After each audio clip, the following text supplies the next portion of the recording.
Jesús, la sangre de Jesús y un nuevo corazón. Solo de Jesús, la sangre de Jesús, que nos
Dios te bendiga.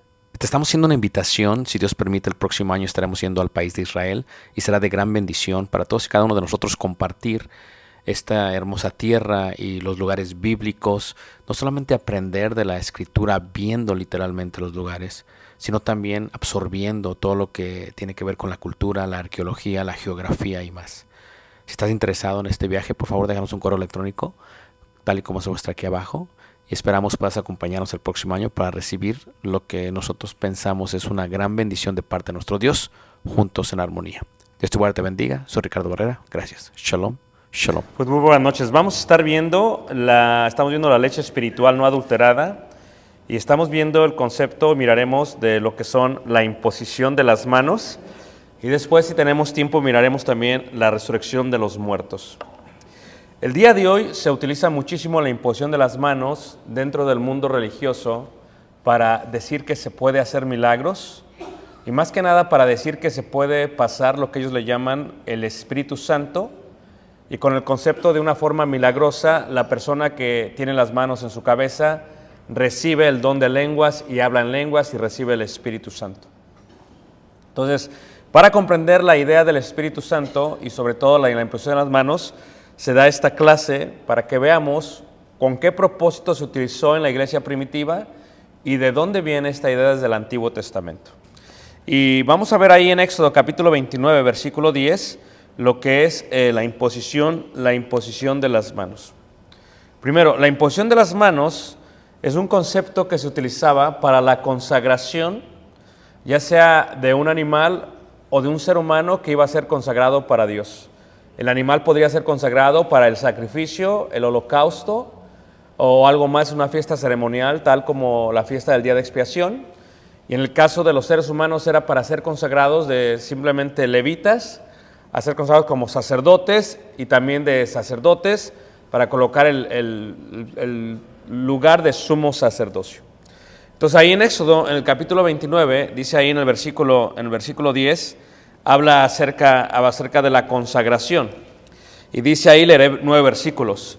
Después llevarás el becerro delante del tabernáculo de reunión y Aarón y sus hijos pondrán sus manos sobre la cabeza del becerro. Aquí es donde empieza la idea de colocar las manos sobre la cabeza del becerro. Y matarás el becerro delante de Jehová a la puerta del tabernáculo de reunión y de la sangre del becerro tomarás y pondrás sobre los cuernos del altar con tu dedo y derramarás toda la demás sangre al pie del altar. Tomarás también toda la grosura que cubre los intestinos, la grosura de sobre el hígado, los 2 riñones y la grosura de esta sobre ellos, y lo quemarás sobre el altar. Pero la carne del becerro y su piel y su estiércol los quemarás a fuego fuera del campamento, es ofrenda por el pecado.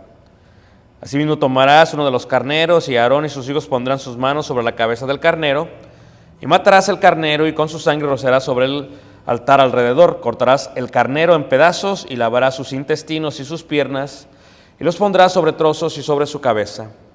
Y quemarás todo el carnero sobre el altar, es holocausto de olor grato para Jehová, es ofrenda quemada a Jehová.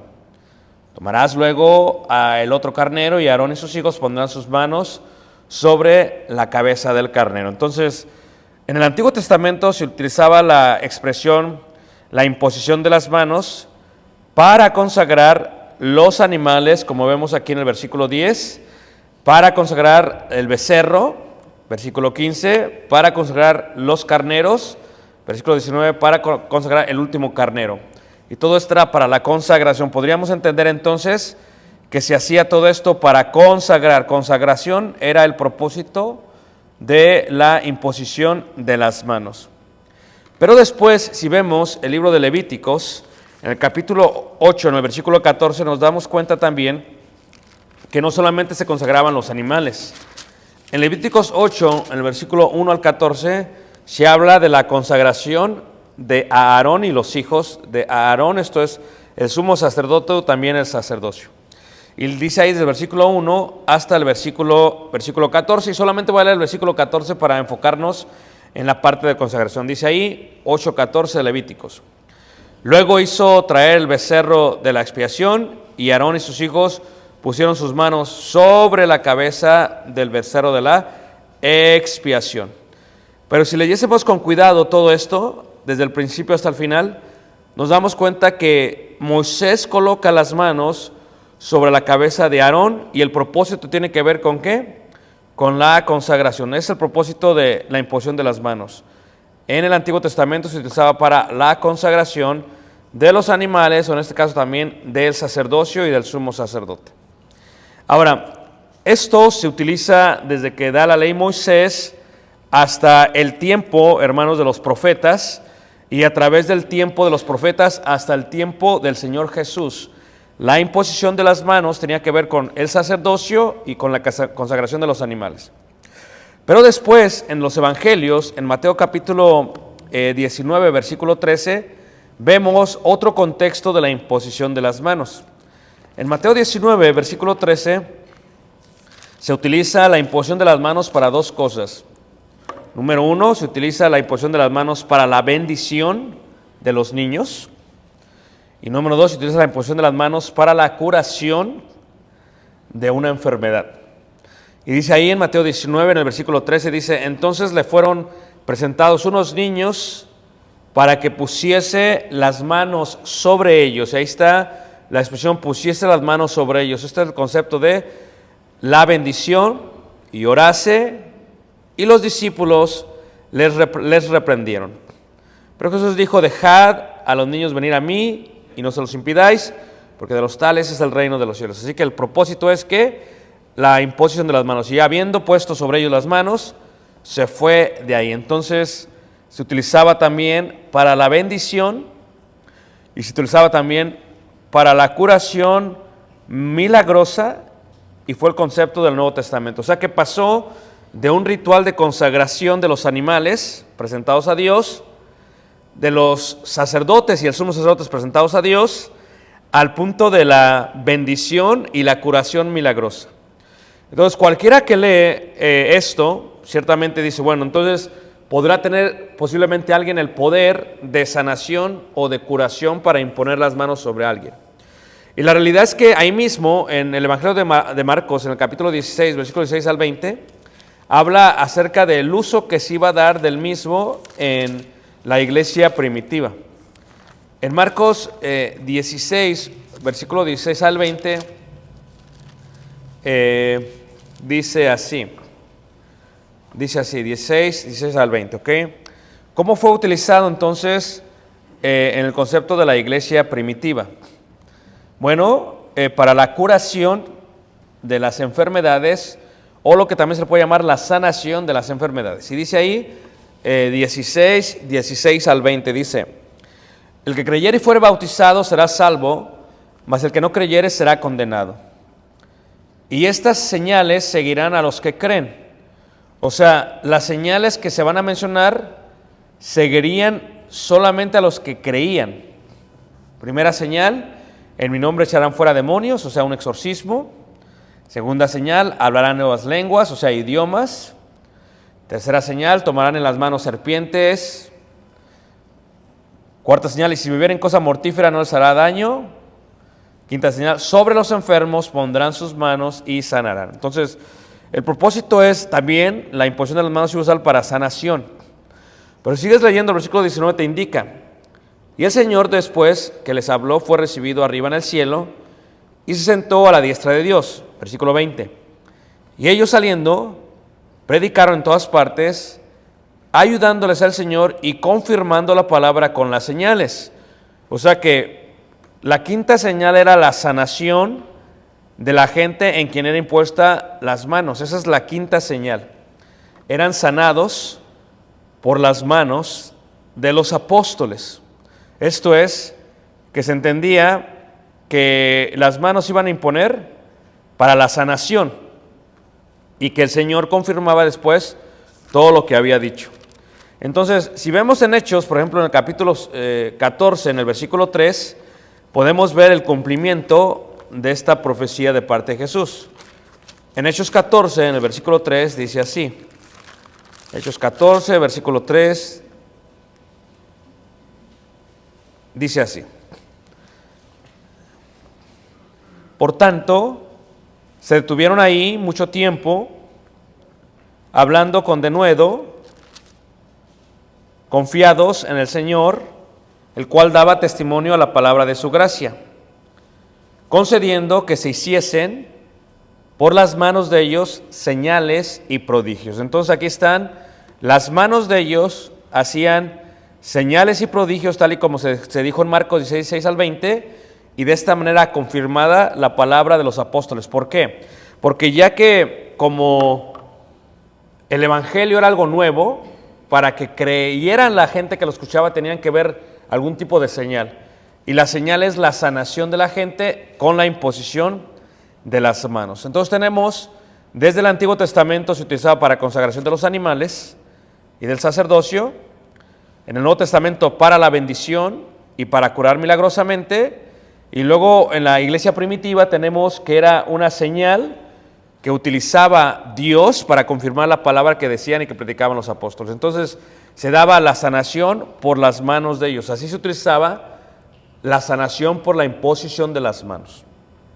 Luego viene la pregunta: ¿quiere decir que quien tenía el poder de sanar con la imposición de sus manos a la gente lo podía hacer con todos?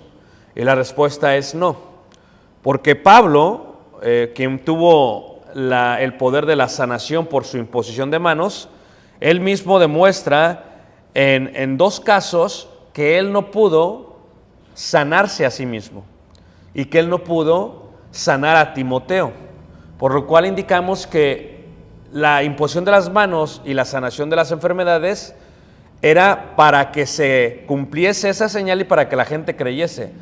No se imponía las manos solamente como un afán de que yo se lo puedo imponer y la gente puede ser sanada, no.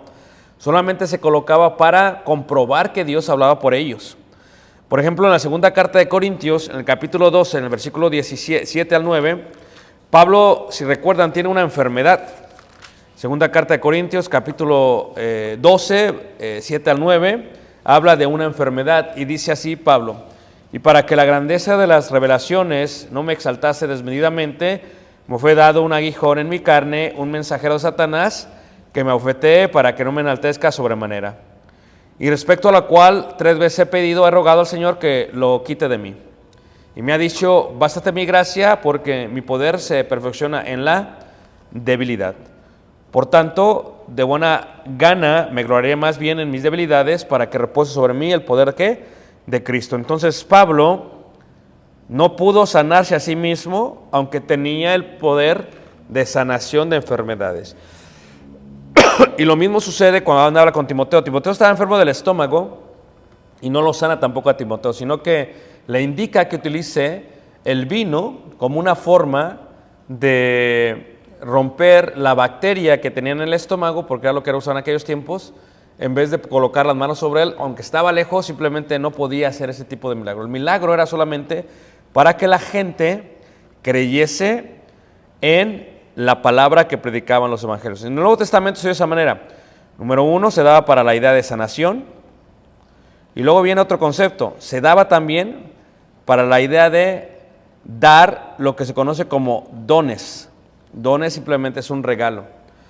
Y dones es, los apóstoles daban dones a través de la imposición de sus manos, y la gente a la que les daban dones podían hacer cosas milagrosas para que esa gente también pudiese tener credibilidad para los incrédulos. Pero quien daba todo era el Espíritu Santo. Uno de los ejemplos que vemos nosotros, por ejemplo, está en Hechos, en el capítulo 8.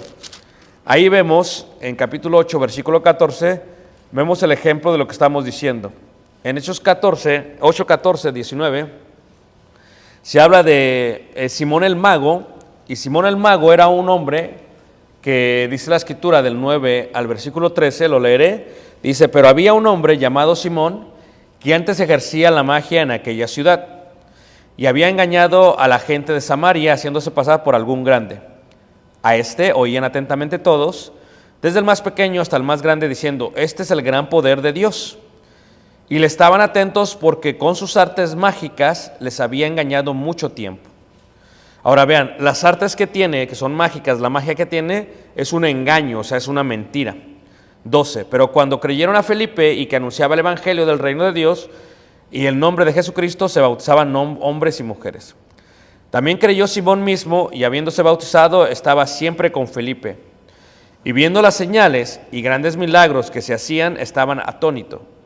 Cuando los apóstoles que estaban en Jerusalén oyeron que Samaria había recibido la palabra de Dios, enviaron allá a Pedro y a Juan, los cuales, habiendo venido, oraron por ellos para que recibiesen el Espíritu Santo, porque aún no había descendido sobre ninguno de ellos, sino que solamente había sido bautizados en el nombre de Jesús. Entonces les imponían las manos y recibían el Espíritu Santo. Entonces, la imposición de las manos también era para dones, para que recibieran el Espíritu Santo.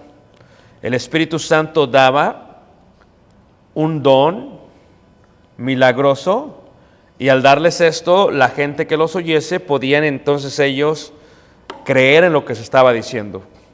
Veámoslo de esta manera, ¿ok?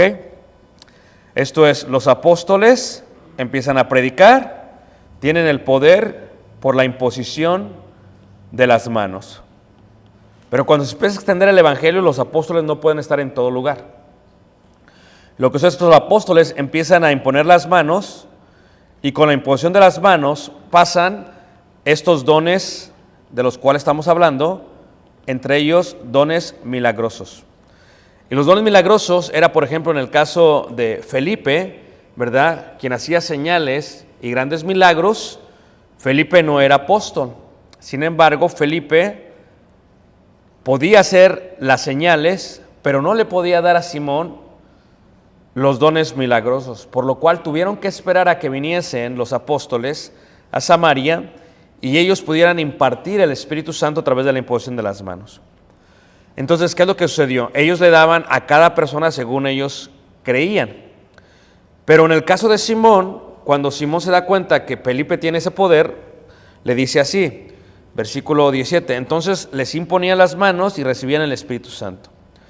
Cuando vio Simón que por la imposición de las manos de los apóstoles se daban el Espíritu Santo, les ofreció dinero. O sea, aquí vemos que él decide ofrecerles dinero a cambio de la imposición de las manos o del poder, diciendo, dadme también a mí este poder, para que cualquiera a quien yo impusiera las manos reciba el Espíritu Santo.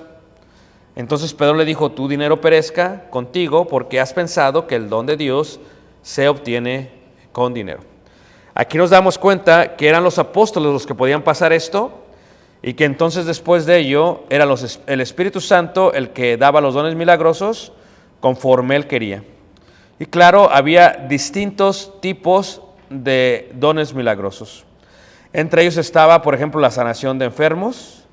Entre ellos estaba también, por ejemplo, el hablar en lenguas, otros idiomas. Entre ellos estaba el interpretar o el traducir esos idiomas. Si vemos, por ejemplo, ahí en la primera carta de Corintios, en el capítulo 12, nos damos cuenta de ello. O sea que en el primer siglo, la manera que se expande el Evangelio, para credibilidad de ellos, como dijo Jesús, y estas señales seguirán a los que creen. ¿Cuáles son las señales?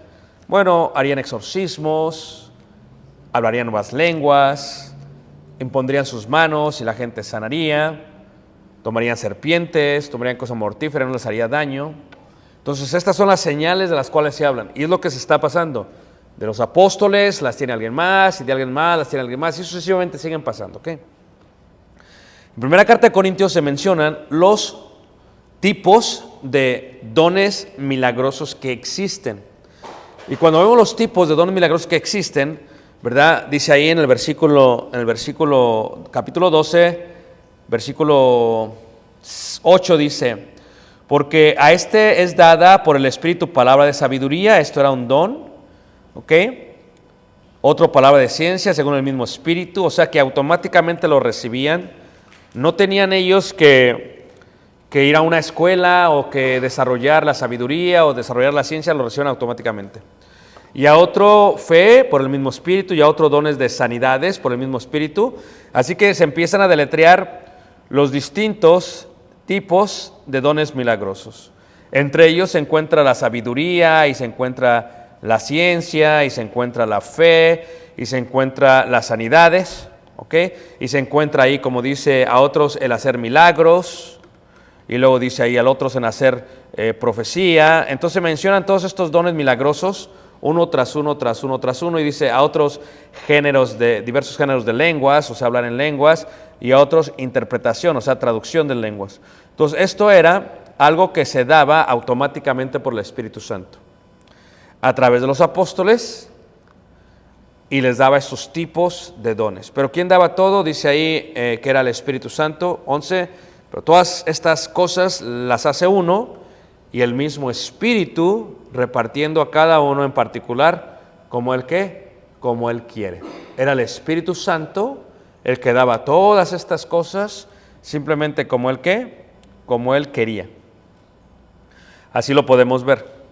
Entonces, aunque no quisiera entrar en este tema, esta era una forma en la que daba Dios. Y ciertamente entre estos dones encontramos algunos dones milagrosos temporales que se terminaron, como el hablar en lenguas, como el traducir las lenguas, como el milagros, como sanidades, ¿verdad?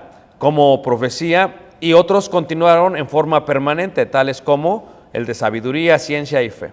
O sea que unos terminaron con la construcción del Nuevo Testamento y unos siguieron, ¿verdad?, para el beneficio de la iglesia primitiva. Ahora, pero no solamente eso. Aquí también se habla de la otra razón por la cual se imponía las manos dentro del Nuevo Testamento. Y se imponía las manos dentro del Nuevo Testamento también para lo que ellos le llaman la encomendación. El encomendar es darle un rol, una posición con autoridad dentro de la iglesia, dentro del gobierno espiritual. Entonces, eso es muy importante en el concepto del Nuevo Testamento, porque habla así: los apóstoles dan en los dones milagrosos, pero luego habla, ¿quién va a encomendar? O sea, ¿quién va a colocar esto? Y esto lo podemos ver en varias partes de la Biblia. Pero primero, si está bien con ustedes, me gustaría verlo en Hechos capítulo 6. En Hechos capítulo 6 nos damos cuenta que los apóstoles imponen las manos sobre los siervos, que son los primeros diáconos de la iglesia primitiva, y la imposición de las manos, que se coloca a Proverbios 6, versículo 6, es con el propósito de que la gente vea la diferencia de la posición gubernamental. Esto es algo que se hace pues en todas las profesiones, o en la mayoría de las profesiones, donde se hace una toma de potesta, donde dice una persona, bueno, de ahora en adelante los médicos lo hacen, los enfermeros lo hacen, los abogados lo hacen, todos lo hacen. Entonces, una persona puede saber leyes, no indica que es abogado. Puede funcionar como abogado, sí, pero hay ciertos casos que no puede tomar a menos que tenga su cédula de abogado. Lo mismo un médico, o sea, yo podría aprender el antibiótico y el medicamento que necesita alguna persona, pero ciertamente no porque sepa eso me van a dar el empleo de doctor en un hospital. Entonces una persona puede hacer la función, pero en el gobierno una persona tiene que ser encomendada para eso. Entonces aquí en Hechos 6, versículo 6, vemos la tercera razón por la cual se imponen las manos. Dice así, Hechos 6, versículo 6, dice así, habla de los diáconos, de la necesidad de las viudas griegas, y habla de los requisitos que llenaron, y habla de estas personas que son los primeros diáconos, y dice el versículo 6, a los cuales presentaron ante los apóstoles, quienes orando les impusieron las manos. Entonces, la imposición de las manos aquí de ellos, ¿verdad?, fue por la encomendación. Pasaron de ser miembros de la iglesia, simples miembros de la iglesia, a ser ahora diáconos de la iglesia.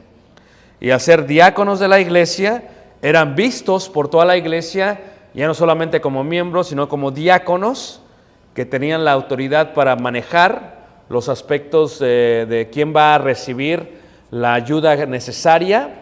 Ellos tenían que distinguir entre la necesidad y lo que no era necesidad. Ellos podían llevar a cabo lo que era servir a las mesas dentro de la iglesia primitiva. ¿Ok? Esto es lo que es la imposición de las manos. Y esto lo podemos ver también en el caso de los evangelistas. Por ejemplo, el apóstol Pablo era apóstol en Hechos capítulo 13, 1 al 3, pero tiene que haber una diferencia entre ser apóstol y ser evangelista. Esto es, todos somos miembros y todos podemos evangelizar, pero no todos somos evangelistas. La idea del evangelismo tiene que ver con que una persona es indicada o encomendada correctamente por una iglesia para ir y predicar el evangelio. Y hay un contexto de autoridad. Se le da la autoridad, esta persona puede ir y salir. Entonces en Hechos capítulo 13, del 1 al 3, vemos la primera misión de la iglesia primitiva que sale de Antioquía, y la misma sale, ¿verdad?, mandando como evangelistas a Bernabé y a Pablo. Y dice ahí, 13:1, había entonces en la iglesia que estaba en Antioquía profetas y maestros, Bernabé, Simón, el que se llamaba Niger, Lucio de Cirene, Manaén, el que se había criado junto con Herodes el tetrarca, y Saulo. Ministrando estos al Señor y ayunando, dijo el Espíritu Santo, apartadme a Bernabé y a Saulo para la obra a que los he llamado. Entonces, de todos estos, de Bernabé, de Simón, de Lucio, de Manaén y de Saulo, se eligen a dos, y se elige a Bernabé y se elige a Saulo. Entonces aquí en el versículo 3 dice, entonces habiendo ayunado y orado, le impusieron las manos y los despidieron. Entonces esta parte de imposición de las manos sobre Saulo, o quien es Pablo y Bernabé, tiene el propósito de ¿qué? De encomendar. Se encomienda a que vayan a predicar en la primera misión de la iglesia primitiva.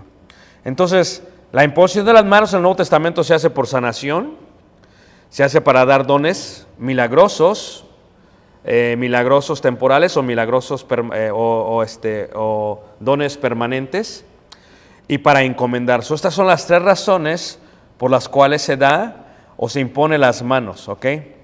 Las tres razones. Entonces, de esta manera, la iglesia primitiva podía continuar. Los judíos que estaban en Jerusalén, cuando se escribe la carta de Hebreos, estaban acostumbrados a que se imponían las manos sobre los animales. Y deberían entender que ya no había necesidad de eso porque Cristo había quitado la idea del Antiguo Testamento y había colocado un sacrificio perfecto para la justificación de ellos. Pero luego viene la idea. Durante este tiempo también se sigue utilizando la imposición de las manos para sanación, para dar dones y para encomendar. Ahora vean la diferencia. Cuando se habla de dar dones, se inicia por los apóstoles. ¿Ok? Pero cuando ahora se habla de encomendar, ya no se utiliza por ellos. ¿Ok? En la Biblia hay dos personas que las utilizan. Solamente las utilizan los evangelistas o predicadores o ministros, que en este caso viene a ser lo mismo, número uno, o la utilizan también los ancianos o pastores u obispos, ¿ok? Que viene a ser lo mismo. Ellos son los que van a seguir utilizando el concepto de la imposición de las manos. Voy a dar dos ejemplos para que lo vean.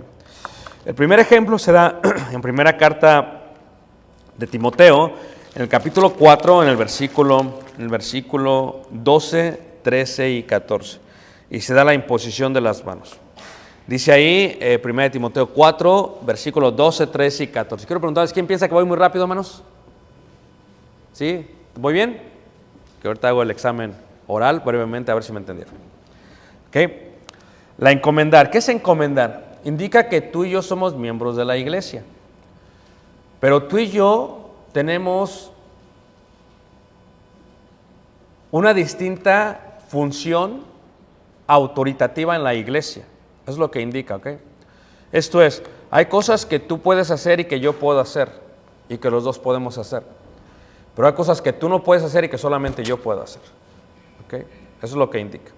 Entonces, lo más importante a entender es entender, y esto se da muchísimo el día de hoy, tal vez la generación X como yo y los milenios lo damos mucho porque se ha olvidado mucho la idea de las profesiones y ahora todos quieren hacer lo que todos hacen. Y no es posible hacer eso, ¿ok? Aunque sí puedes ser experto en algo, la idea bíblica es totalmente distinta. Entonces aquí en 1 Timoteo capítulo 4, versículo 12 al 14, se indica cómo es que se le otorga a Timoteo. Ahora, Timoteo fue ministro, evangelista, porque fue con Pablo, pero no fue Pablo el que le da la encomienda de ser predicador. Pablo no puede hacer eso, porque Pablo no era anciano, o sea, Pablo era apóstol. Pablo le podía dar el don de profecía, pero no le puede dar la encomienda de predicación. Esa es la diferencia, hermanos. Entonces aquí, por ejemplo, Pablo le habla a Timoteo, en la primera carta de Timoteo 4:12, dice: ninguno tenga en poco tu juventud, sino ese ejemplo de los creyentes en palabra, conducta, amor, espíritu, fe y pureza. Entre tanto que voy, ocúpate en la lectura, la exhortación y la enseñanza. Y aquí está: no descuides el don que hay en ti, que te fue dado mediante profecía, con la imposición de las manos ¿de quién? Del presbiterio. Entonces aquí vemos, en el caso de Timoteo, que Timoteo había recibido este don por la imposición de las manos y lo había recibido del presbiterio. ¿Qué es el presbiterio? Simplemente presbíteros es el grupo de ancianos de una iglesia. O sea, Pablo no le pudo dar eso, aunque era apóstol. Él había recibido la encomienda a Timoteo directamente de los ancianos de una congregación, y por eso él ahora era evangelista, predicador o ministro.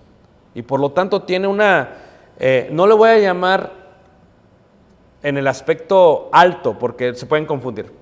Tiene una posición distinta, autoritativa. Y esa posición distinta, autoritativa, es distinta al del resto de los miembros.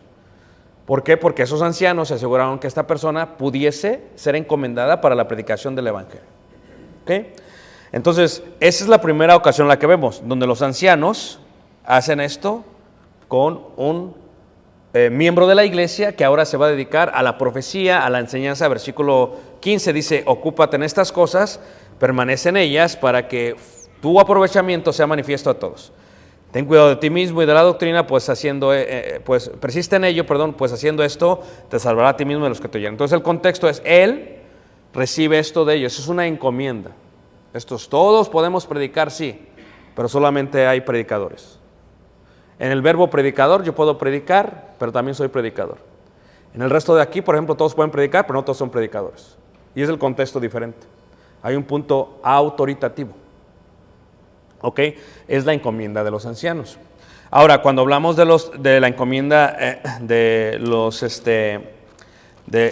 los predicadores, ahí mismo en la primera carta de Timoteo, en el capítulo 5, dice ahí en el versículo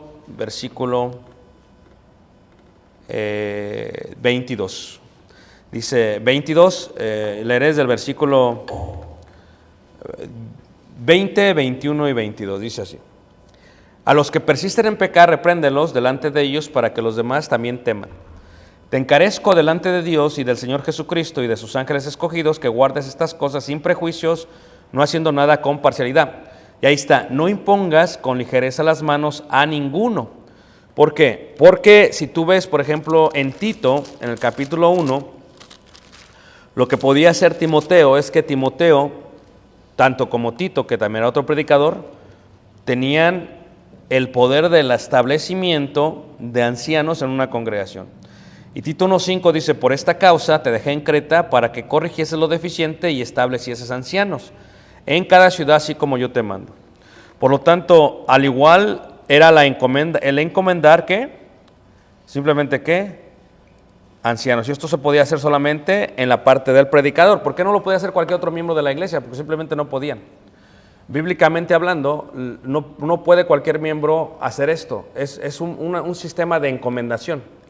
Cuando explicaba esto en la parte de la iglesia y la doctrina de los apóstoles, decía lo siguiente: la razón por la cual se hace esto es de la siguiente manera: es un ciclo interminable. Esto es, ¿verdad? Los predicadores, evangelistas o ministros establecen ancianos, obispos o pastores. Los ancianos, el presbítero, establece predicadores. Y el ciclo nunca termina y siempre continúa. Es la idea. Ya no se requieren los apóstoles, ya no se requieren los profetas, ahora se da así. Es el contexto de ello. Entonces, si se hace esto de esta manera, pues ciertamente se recibe una inmensa bendición. En el caso de Tito, siendo predicador así como Timoteo, llegó a las islas, a la isla de Creta, y dijo que yo voy a ser el que voy a imponer las manos, el que voy a establecer ancianos. ¿Por qué? Porque la iglesia no puede hacerle por sí mismo, porque se asegura, por eso le dice Pablo a Timoteo, que no pongas las manos con ligereza, o sea, no lo hagas a ligereza, ten cuidado porque ellos van a tener autoridad sobre la grey, y esa grey pues tendrá que sujetarse a ellos, y si lo haces mal pues va a ser un desastre total en la congregación. Entonces ese es el concepto de la imposición de las manos. No cualquiera lo puede hacer, porque si todos lo hacen, entonces ¿qué sucede? O sea, todos podemos ser maestros, sí, no todos podemos ser predicadores. El concepto es que tienen que encomendar, hay un sistema en el que te encomiendan, pues entonces puedes ser predicador. Y ya puedes establecer ancianos, y los ancianos pueden establecer otra vez predicadores. Es un concepto cíclico, nunca se termina. ¿Cuál es el propósito de ello? No cualquiera lo debe de hacer, no cualquiera lo debería de hacer por la protección misma de la iglesia. ¿Ok? Una vez más, ¿podría yo predicar mejor que un predicador? Sí, totalmente. Pero si quieres ser predicador, ve a la encomienda. ¿Ok? ¿Puedo predicar y dedicarme solamente como maestro? Totalmente sí, sé maestro solamente. ¿Puede un hermano que no es predicador establecer ancianos? No es posible. Estableciendo los ancianos es solamente un predicador lo puede hacer. El contexto es, de esta manera se hace para que haya un cierto ciclo correcto. Entonces, el día de hoy, por ejemplo, el sistema de imposición de las manos dentro de las sectas se ve de esta manera. Yo creo que ustedes lo han visto en videos, ¿ok? Una persona pide a la gente que pase al frente, en línea o en fila, o el mismo líder de tal culto pasa y orando en lenguas le impone las manos a alguien, y la persona se avienta para atrás y se arrastra y se menea diciendo que recibe el Espíritu Santo. Esto es una copia de lo que hacían los apóstoles, totalmente ajena a la parte bíblica. Porque la Biblia nunca va a saber que cuando se imponía las manos, la gente se arrastraba, se daba vueltas, nada de eso, ¿ok?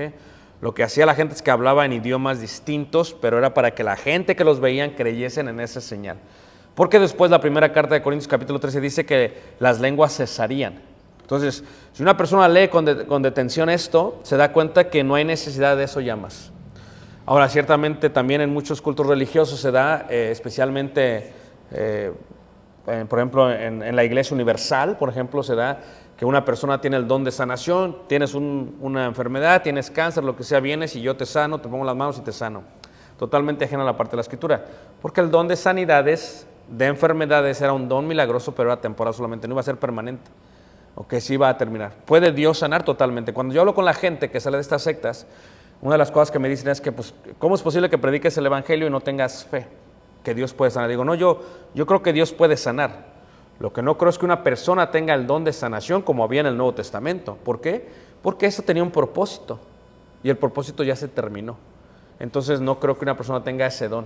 De otra manera, ¿verdad? Como decía alguien en forma de broma, si una persona tiene el don de sanación, pues ¿por qué no va al Sherman y sana a toda la gente que está ahí? Porque simplemente no tiene ese don. Luego dicen, es que tienes que creer para ser sanado. No era así en la Biblia. Si una persona tenía el don, sanaba, aunque la otra persona no creyera. Lo vemos en Pedro y Juan cuando levantan a aquella persona que estaba en las puertas del templo. Entonces, no era un concepto de quien lo recibe, sino de quien lo da, de ese poder que tenía. Entonces, esto se ve en el mundo religioso muchísimo, y tenemos que entender que es algo que tal vez nunca ha estado expuesto, tal vez nunca lo has visto, pero se ve muchísimo más. Tenemos que tener cuidado y tenemos que explicar. Número uno, en el Antiguo Testamento era para ello, era para la consagración de los animales que se iban a sacrificar.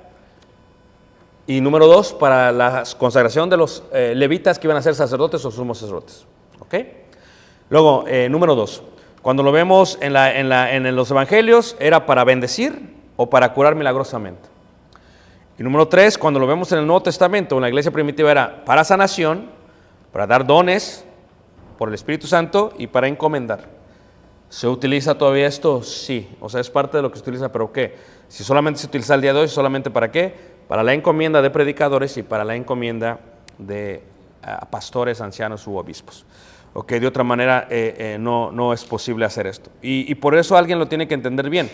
De otra manera, diríamos que todos tenemos el poder, que todos lo podemos hacer y podría ser un desastre total.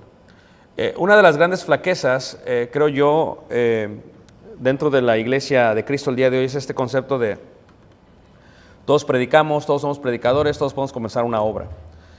Yo no dudo que un miembro de la iglesia pueda reunirse en su casa y pueda predicar y sea efectivo. Yo no dudo porque la palabra nunca regresa vacía.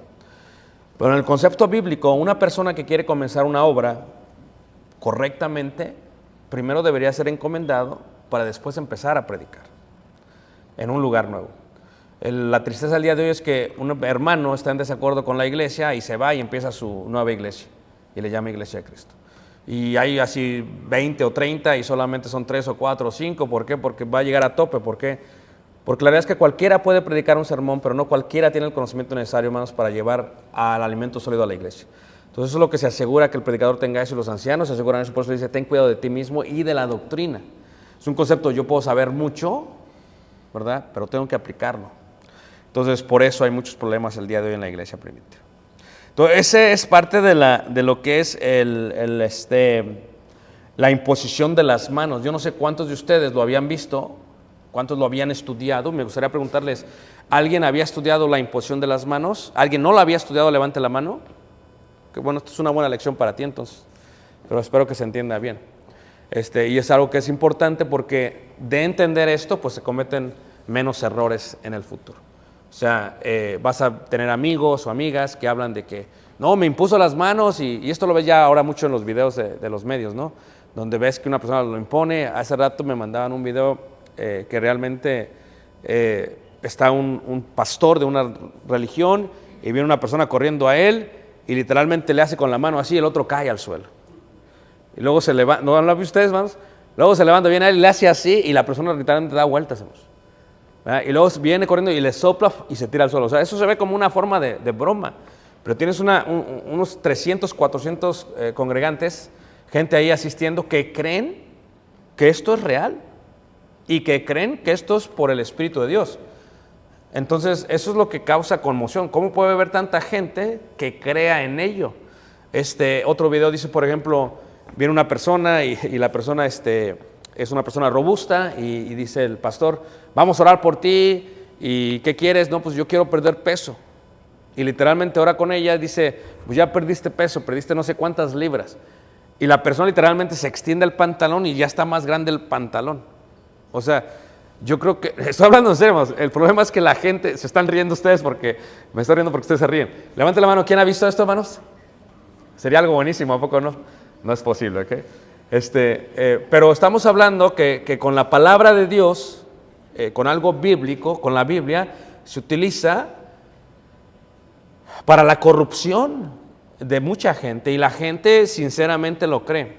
Yo nunca tuve esta experiencia religiosa, ¿verdad? Gracias a Dios, pero hay gente que literalmente le pone las manos y la gente empieza a hablar así, bla, bla, bla, bla, y ellos dicen, estoy hablando en lenguas. Esto es algo real, hermanos.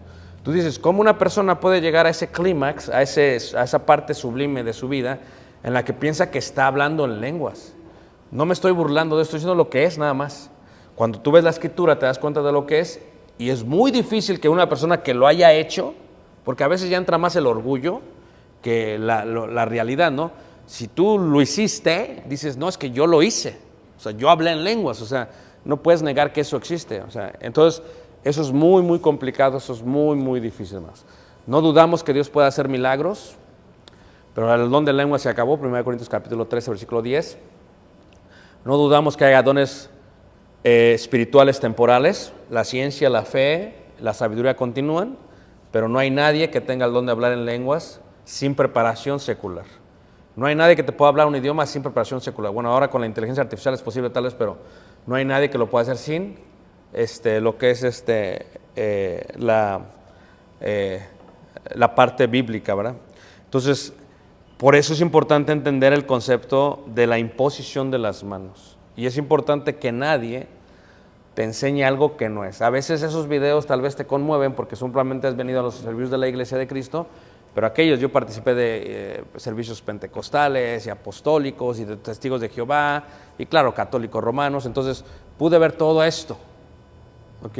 Y a veces cuando alguien no lo ha visto, pues no, pero sí te asustas cuando te das cuenta, porque la pregunta es, si no fue el Espíritu de Dios, ¿quién fue el que hizo que estas personas hicieran eso? Si no es el Espíritu de Dios, ¿cómo programas a una persona para que se caiga? Se tienen que poner de acuerdo, hermanos. Mira, te vas a venir, le voy a hacer así, te vas a dar la vuelta, ¿ok? Pero tiene que haber un acuerdo, hermanos, mutuo. Y si no es acuerdo y si realmente le está dando vueltas al otro, pues realmente está poseído y no va a ser por el Espíritu de Dios. Porque las señales eran para que la gente creyera en la confirmación de su palabra. Con ese tipo de vueltas y de que se tiran y de escándalos y de ruido y de desorden, ¿quién va a creer? La gente se asusta. Yo la primera vez me asusté. ¿Quién va a creer? Pero ¿cuántos de nosotros que estuvimos ahí no creíamos? Por la ausencia del conocimiento bíblico. ¿Ok? Es la imposición de las manos, ya no vimos la parte de la resurrección. Pero bueno, lo dejaré por unos minutos porque tal vez haya preguntas. Levanta la mano, ¿quién me entendió, hermanos? ¿Sí? ¿Sí? ¿Preguntas? Hermano Luis.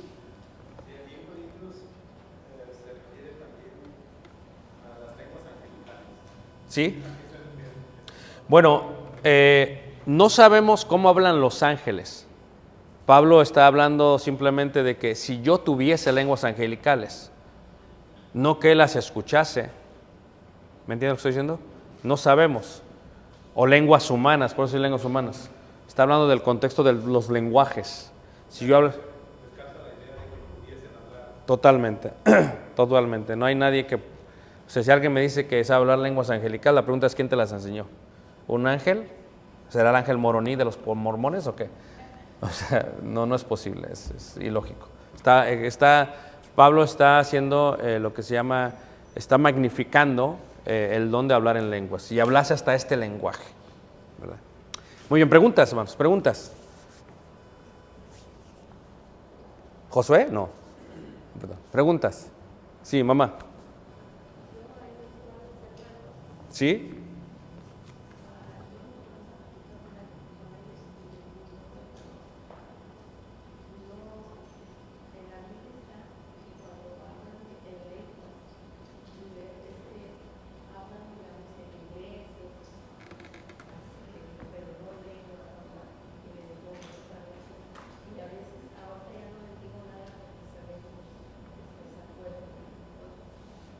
Sí. A menos que tú les hables en lenguas y te entiendan. No, y es que lo creen, ese es el punto. A eso me refiero, o sea, el punto es que en la iglesia primitiva, los apóstoles, los predicadores y el presbítero eran los únicos que ponían las manos. Pero tenemos que ver el contexto, ¿para qué? Entonces no puedes decir el día de hoy que alguien pueda tener ese poder. Ahora, estaría de más decir que está errada una doctrina así. Pero hay mucha gente que lo cree. Y no estoy hablando solamente de gente que no esté letrado. Hay gente que son gente doctores y abogados y lo creen. Ese es el concepto. Y dices, oye, ¿qué onda, no? O sea, ¿cómo es que gente tan preparada pueda creer algo así? Hay gente que lo cree. Especialmente entre las asambleas de Dios, que es una línea pentecostal más grande en todos Estados Unidos, es gente muy preparada y muy rica. ¿Cómo lo pueden creer? Es un concepto de convicción. Muy bien, preguntas, hermanos. Sí, hermana Paloma.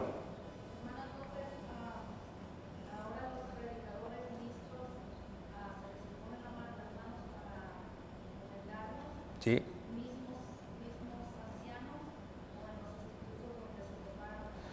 Sí, los institutos bíblicos en su mayoría siempre tienen ancianos. Y los ancianos son los que llevan a cabo la encomendación de las manos. Sí. Así es. Por ejemplo, estuve yo en Monterrey apenas y entraba esta nueva generación de estudiantes. Y en la iglesia, el primer día, fue uno de los ancianos de la iglesia, se llama Luis Rodríguez. Él fue estuve platicando un rato con él. Entonces él es el que se encarga, entre el hermano Manuel y el otro anciano, se encargan de que toda la enseñanza sea correcta para que luego se impongan las manos sobre ellos. Y eso es, la parte de la graduación, lo más importante es eso. No es tanto los grados que sacas, ni el primer lugar, es que estés preparado para poder predicar el Evangelio. Ahora, como todo, no quiere decir que todos los que reciben la encomendación ejercen su ministerio. Hay muchos que salen y ya no lo hacen. Entonces, es como un doctor, no puede ser doctor, pero no quiere decir que lo va a hacer. Muy bien. Muy bien, ¿alguien más, hermanos? ¿Preguntas? ¿Se entendió? ¿De veras? Muy bien. Ahora, el punto del cual vamos a hablar, si Dios permite y nos da vida el próximo miércoles, tiene que ver con la resurrección de los muertos. Y solamente doy la introducción de ello, ¿ok? Número 1, la palabra evangelio significa buena nueva, muerte, sepultura, resurrección. La palabra evangelio era un término realmente militar. El evangelio era un término militar que usaban los soldados para que cuando el ejército estaba en guerra con otro ejército y las casas, las aldeas y los pueblos estaban esperando la noticia si habían ganado o habían perdido. Si habían perdido, pues tenían que moverse porque venía el ejército sobre ellos. Entonces mandaban a una persona, el heraldo le llamaban ellos, el que proclamaba, el proclamador, y corría hacia la aldea, hacia la ciudad, y daba el evangelio, daba la buena nueva. ¿Y cuál era la buena nueva? Bueno, hemos ganado la victoria, no se preocupen, vamos a estar bien. Entonces se utiliza este concepto del evangelio porque es la buena nueva, pero no puede haber evangelio si no hay victoria. Y la victoria es Cristo, y la victoria se llama resurrección. Entonces la buena nueva es, podemos estar tranquilos porque Él resucitó, nosotros también ¿qué? Resucitaremos en aquel día. Y con esto doy la introducción de la próxima lección. Así que vamos a ponernos de pie y vamos a cantar un himno, y este himno tiene por título El gran día viene.